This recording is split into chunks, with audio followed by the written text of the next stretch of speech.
If you're a woman, you will give them a good sniff, and you can smell genetic compatibility. Wait, so men can't smell women, but women can smell men? Well, you can smell them, but it's not going to give you any information about genetic compatibility. So what happens is a woman, the major histocompatibility complex. What's that? It underpins your immune system. It's Okay. a complex set of genes.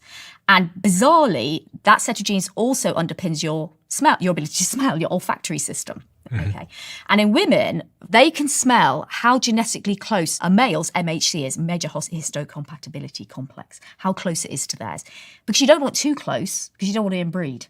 Also, you want it distant because then your child gets a really lovely diverse immune system because they've got a diverse set of genes underpinning it. So you smell them. It's not a conscious thing. So people say to me, oh, but what about aftershave? What about perfumes?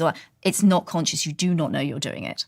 And one of the things that will be fed into your limbic area is the result of that little test. If you're a woman, what do they smell like? How do they know this? Have they tested this? Okay, we've tested this in several ways. There was the very famous T-shirt test, which telly people love, where you make a load of men put on a very plain T-shirt. They're not allowed to wash. They're not allowed to use deodorant. They're not allowed to do anything.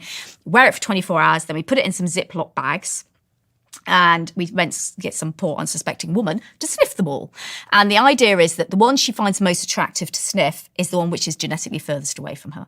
And it does work. It works. When you genotype her, you can see that they are different. We don't have to do that anymore. We have very sophisticated genotyping technology now. If you really wanted to, there's a company in Switzerland that will do it for you.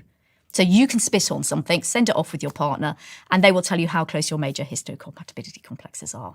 I'm just wondering why men didn't evolve to be able to do that. We think it's probably because the cost to a woman of getting it wrong and having a baby who is basically too genetically close is much greater than it is for a man, because she is basically taking herself out of that opportunity to reproduce for 9 months plus the bit after to look after that child.